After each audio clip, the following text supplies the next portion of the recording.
आज एक बार फिर उत्तर प्रदेश में एनकाउंटर में मारे गए अपराधी की जाति पर सियासत हुई। सुल्तानपुर में डकैती का आरोपी अनुज प्रताप सिंह पुलिस एनकाउंटर में मारा गया। उस पर 1 लाख रुपए का इनाम था। पुलिस ने लूट का माल बरामद कर लिया। इस मामले में 14 में से 2 डकैत मारे जा चुके हैं। 9 डकैत जेल में हैं, 3 फरार हैं।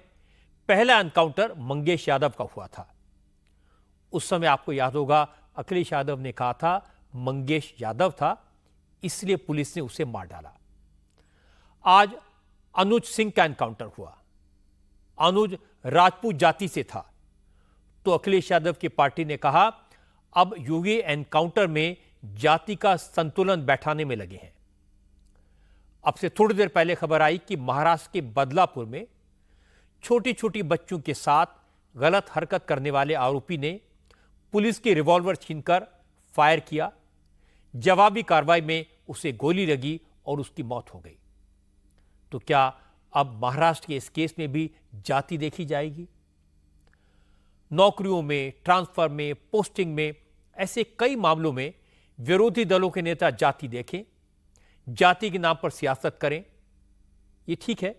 लेकिन क्या चोरी, डकैती, बलात्कार, हत्या, गैंगरेप जैसे गंभीर अपराध करने वालों की भी जाति देखी जानी चाहिए? क्या पुलिस किसी अपराधी पर गोली चलाने से पहले उसकी जाति पूछे? क्या अपराध की गंभीरता जाति देखकर तय होती है? क्या सियासत में सामाजिक सुरक्षा के मुद्दे के कोई मतलब नहीं है? क्या सरकार और पुलिस को अपराधियों के एनकाउंटर पर भी एक्सप्लेनेशन देना पड़ेगा? ये बड़े सवाल हैं जिनकी चारों तरफ चर्चा है। और बड़े सवाल इसलिए क्योंकि पिछले कुछ महीने से हर मुद्दे को जाति के चश्मे से देखा जाने लगा है। विपक्ष की रणनीति क्या है और क्रिमिनल्स की जाति देखकर उनका सपोर्ट करना, पुलिस को घेरना समाज के लिए, कानून व्यवस्था के लिए कितना खतरनाक हो सकता है, इस पर बात करेंगे आज की बात में। लेकिन सबसे पहले आपको बता देता हूं कि आज यूपी में हुआ क्या और योगी आदित्यनाथ ने अखिलेश यादव के आरोपों का किस अंदाज में जवाब दिया। असल में यूपी पुलिस की एसटीएफ ने 1 लाख के नामी अनुज प्रताप सिंह को आज सुबह सुबह एनकाउंटर में ढेर कर दिया। महाराष्ट्र में भी आज एक एनकाउंटर हुआ।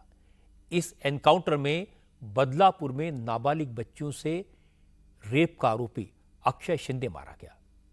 पता ही चला कि अक्षय शिंदे को क्राइम ब्रांच की टीम आज मुंबई की तलोजा जेल से बदलापुर लेकर जा रही थी। इस दौरान अक्षय ने एक पुलिस वाले की बंदूक छीन ली, 3 राउंड फायरिंग की।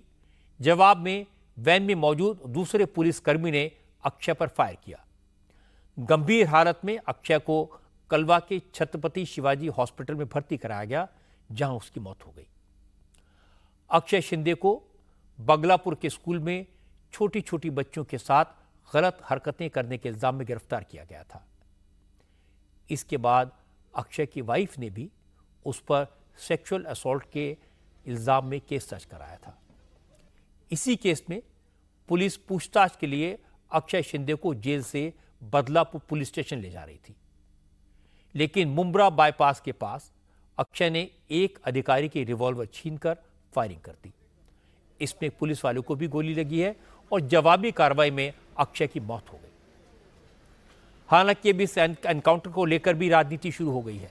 शरद पवार, नाना पटोले, सुप्रिया सुले सब ने एनकाउंटर पर शक जताया। शरद पवार ने ट्वीट करके आरोपी को दूसरे मामले में रिमांड पर देने के फैसले पर ही सवाल उठाए। कांग्रेस के नेता विजय वटेटीदार ने कहा कि पुलिस की कहानी किसी के गले नहीं उतर रही। हो सकता है कि स्कूल के लोगों को बचाने के लिए एनकाउंटर किया गया हो। इसीलिए मां विकास आघाड़ी के नेता कल गवर्नर से मिलकर जुडिशियल इंक्वायरी की मांग करेंगे। महाराष्ट्र में मजहब की सियासत को भी हवा देने की पूरी कोशिश की जा रही है। आज असदुद्दीन ओवैसी की पार्टी के नेता इम्तियाज जलील रामगिरी महाराज की गिरफ्तारी की मांग को लेकर अपने हजारों समर्थकों के साथ संभाजी नगर से मुंबई की तरफ रवाना हुए। इम्तियाज जलील का प्रोटेस्ट मार्च मुंबई के बॉर्डर पर पहुंच गया है, लेकिन पुलिस ने बैरिकेड लगाए हुए हैं और प्रदर्शनकारियों को फिलहाल बुलुंड नाके पर रोक दिया गया है।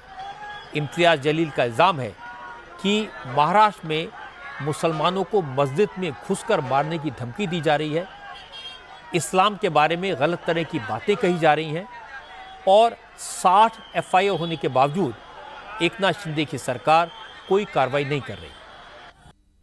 आगे बढ़ते हैं, दिल्ली की राजनीति की बात करते हैं। आज आतिश सिंह ने दिल्ली की नई मुख्यमंत्री के तौर पर काम संभाला, लेकिन आज उन्होंने बड़ा क्लियर कर दिया कि वो डमी चीफ मिनिस्टर हैं। 4 महीने तक इस पद पर रहेंगी, लेकिन मुख्यमंत्री की कुर्सी पर नहीं बैठेंगी, क्योंकि कुर्सी तो केजरीवाल की है। आतिशी आज करीब दोपहर 12 बजे चीफ मिनिस्टर के ऑफिस पहुंची, लेकिन मुख्यमंत्री की उस कुर्सी पर नहीं बैठी जिस पर अरविंद केजरीवाल बैठा करते थे। आतिशी ने मुख्यमंत्री की कुर्सी के बगल में दूसरी चेयर लगवाई, उस पर बैठकर पहली फाइल साइन की।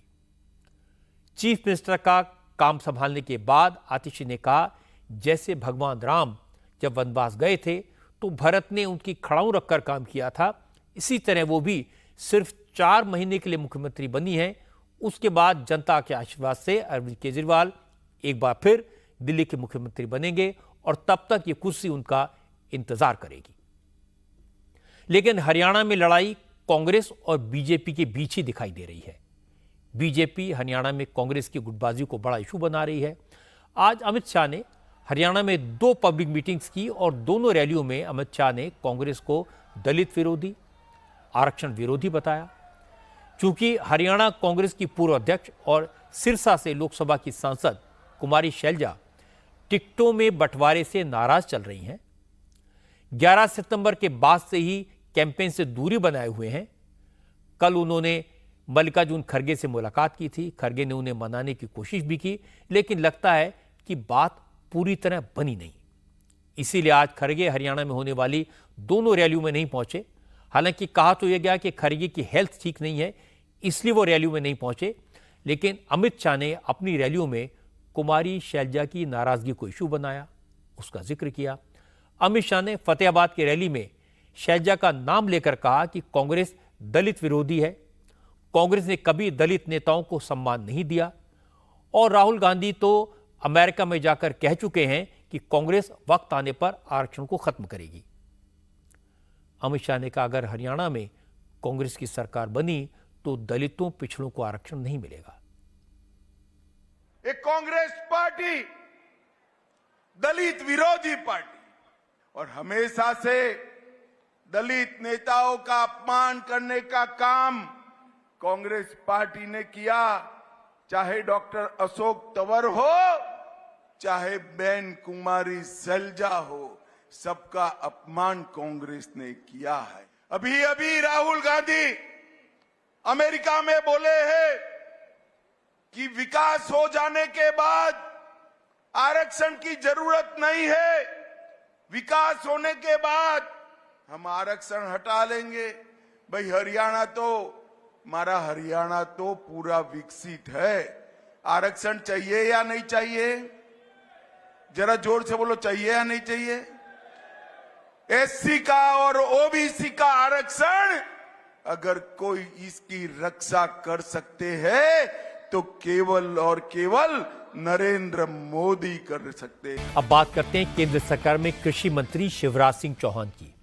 शिवराज आज झारखंड में थे। उन्हें बोहरागोड़ा इलाके में एक पब्लिक मीटिंग को एड्रेस करना था। काफी बारिश थी, इसके बावजूद बड़ी संख्या में लोग सभा में पहुंचे। शिवराज ये देखकर हैरान रह गए कि झारखंड में भी उन्हें देखकर लोगों ने मामा मामा के नारे लगाए।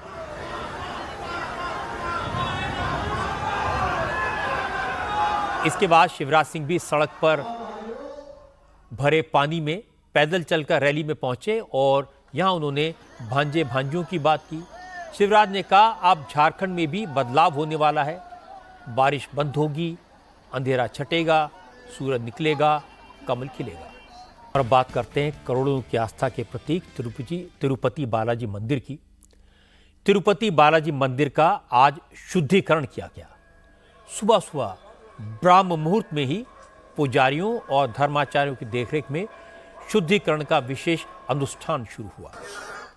प्रायश्चित के लिए यज्ञ किया गया। शांति हवन किया गया और पूरे मंदिर परिसर में पंचद्रव्य का छिड़काव किया गया। तिरुपति के प्रसाद के लड्डू में जानवरों की चर्बी वाले घी के इस्तेमाल की पुष्टि होने के बाद मुख्यमंत्री चंद्रबाबू नायडू ने कल शाम ही ऐलान कर दिया था कि आगम शास्त्र के विद्वानों, तीर्थ पुरोहितों और शंकराचार्यों से राय मशवरे के बाद यह निर्णय लिया गया है कि मंदिर का शुद्धिकरण किया जाएगा।